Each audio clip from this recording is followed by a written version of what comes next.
Alright, we're back. Been working on this for a couple hours probably. 12:30 now. So I kind of got things figured out. So here's my bracket. Put a lock washer there instead of a flat washer. I took a nut, chamfered it back a little bit so it fits inside the fork here. Ground on this a little bit. Now this goes in there like it's supposed to. You just rotate in there like you want it to be. Try to shorter a bolt this time also. This you can rotate it down to where you want it to be held at. See, the lock washer goes up, but without a flat washer didn't do that. Okay, make sure it's flat. Okay, now we're pretty far deep in there in the bolts. I don't like that. So now the bolt's too short. Alright, so we'll probably want to changing that out again. Hoping for it to be a little bit longer than what it is right now. We'll see. Where's my wrench? Right here.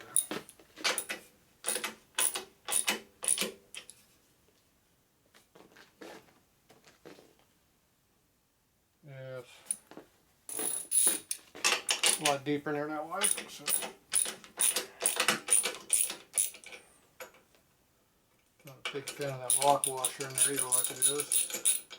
Don't really like that either. So we have a longer bolt. Put the washer back that I took off. I custom made me a washer, thick one. I took a 3/8 and I bored the hole out for a 7/16, so now it fits in there like it's supposed to. Right in there like it was supposed to. It's perfect. Okay, a longer bolt.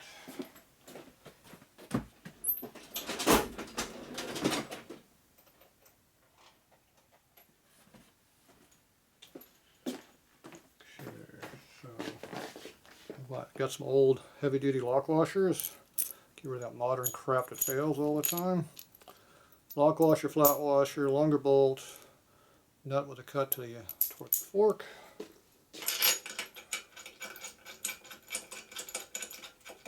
Slides it nice and easy.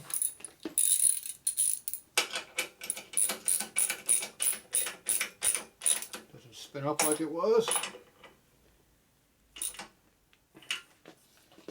Torque on it. Oh, we're perfect length. I might be over squeezing the fork. Back it off a little bit. Don't want to squeeze it too much. I can't wait to put my damn tube back in there. Okay. So it looks like that'll work now. That's the damn camera thing out. There it is. Okay, I bent the bracket down a little bit at an angle. I don't know if that's enough. This here, I took out the metric bolt. I jammed a 5/16 coarse thread bolt into the thread, so now it's just like a locking nut.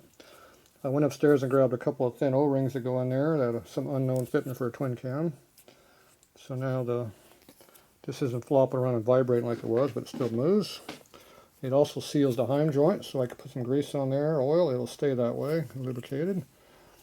When I take it out, I put a shouldered bolt in that's extra long. So you take a long bolt like that, you cut off your excess. Now this one I have not cut off the excess yet, so I'll figure out, I'll shorten it by about a 1/4 inch it looks like. See, this bolt here I did shorten already. This is for the top application. You take a longer bolt like this and you cut it off. Now you got a bolt, a shank that's inside of your bolt, so it can't eat up the thread and get loose, because that's bad when you do that. Now for the space that goes inside of here, it looks like the one that came in the kit. Fits in there just perfect. It might be a hair too wide. I think it'll be alright though, but if it's too much, I can come back and grind it, file it down and grind it a little bit. It'll be fine. Alright, so let's go ahead and try to assemble this. See if we get all the components together, see if it'll work. Okay, So I'll put a big thick washer in here against the heim. Go inside of here. Put another thick washer on the other side. And they had this, probably metric. I bet this is metric again. I will have to put sleeve retainer Loctite on that. I'll see if that thing's metric. I'm pretty sure it's probably metric. In which case I don't like it.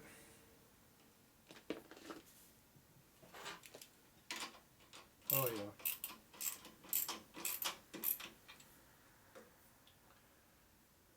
Okay. I'm not sure where this is supposed to be yet, so I'm going to loosen this up over here.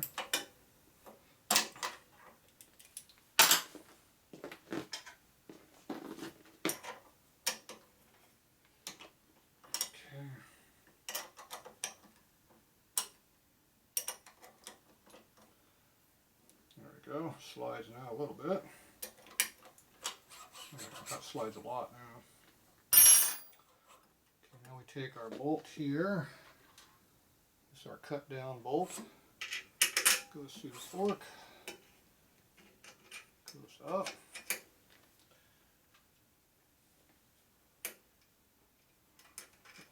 Flat washer on there. We have a lock nut. I got enough length for 2 flat washers, so I'll put one on each side of the heim joint, just in case we need it.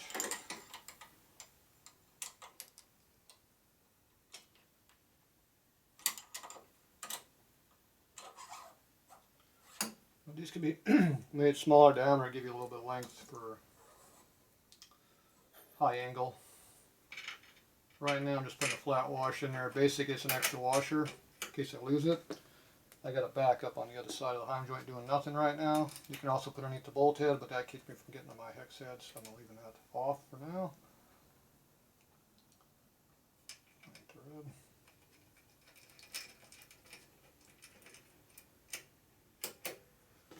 So the shoulder is now inside the heim, and it's only like 1 thread recessed at most, so we're good.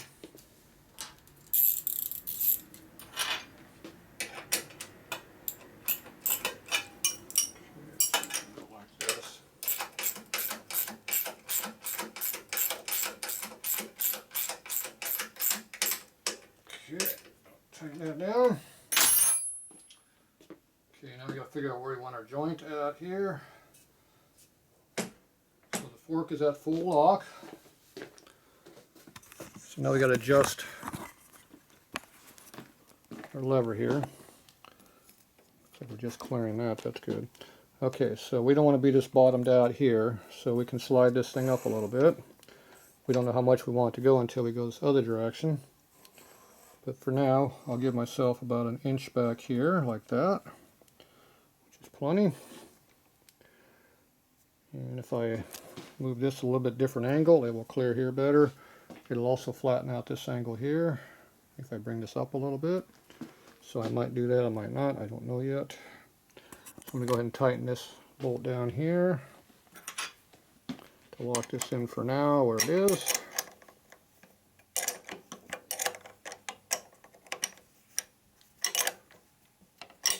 That's enough to hold it. So now this thing doesn't flop around like it used to because it's held in with 2 O-rings. So it's like rubber mounted now. Okay.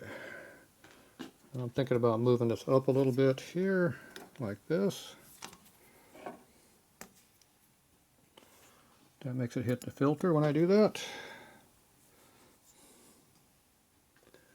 So that'd be a bad thing. Okay, so bend it back down a little bit, get some clearance to our filter. Okay, now let's turn the fork and see what happens. Hits the filter pretty hard. See, I purposely moved this way out to give it more leverage on the front end, but that now kicked it in this way, which hurts this. So it killed my filter location issue here. I'm taking this off anyway, but right now it's in the way I can't even use it. Okay, so we're going to have to loosen this up and get it out of the way. those are just Allen bolts in there, it looks like. Probably this one right here, I bet. Yep. You can see how they put a bunch of rubber on here because it didn't fit the frame.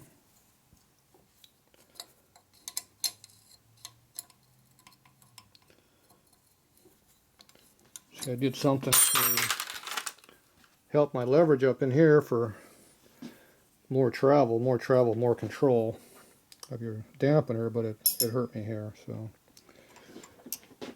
Oh well. You don't know what you can get away with until you do it. Ah, that thing's tight.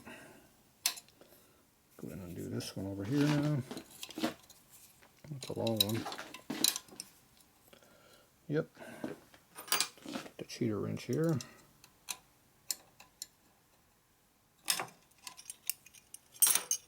It's a two-handed operation. Okay, flip it around.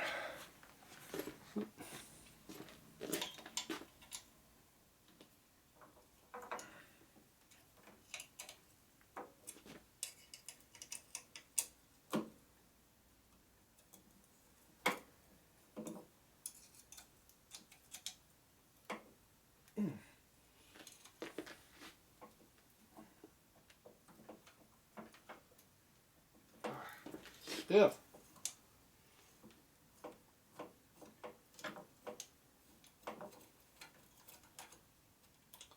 So this was coming off anyway, so no big deal.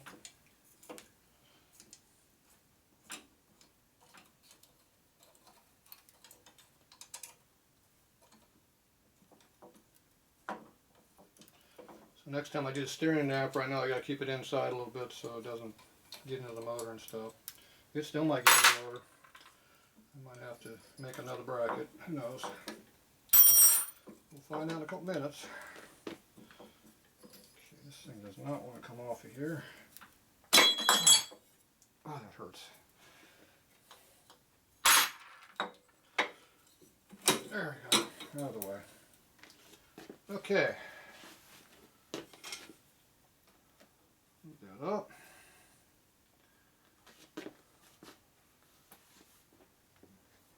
Okay, now let's go see and stroke it what's going to happen. So when I move this way up, it changes how all this stuff here works. See, it changes my angle way high, so it's way too much. Bring her back down a little bit.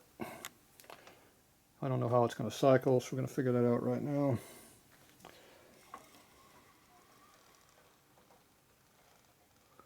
Looks like we bottomed out right there.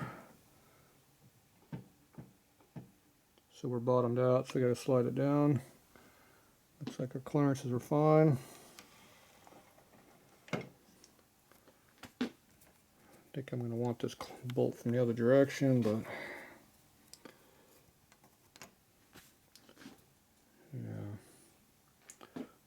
yeah. I could probably bend this thing up flatter too. Yeah. No, see how we go over center the other way now? So we're downhill a little bit that way. We're uphill a little bit this way. So right in the middle of our stroke. So we're not going to bottom out our hind joint here at all. So we're all right. Now I can stick a couple of O-rings in here like I did down here and make this thing so it doesn't do this, but it doesn't really matter. So I'm going to want to put this at the other way around. So this is just a matter of taking it apart, flipping it, putting it back on. That's all it takes to do that. But it needs to slide down right now. Okay.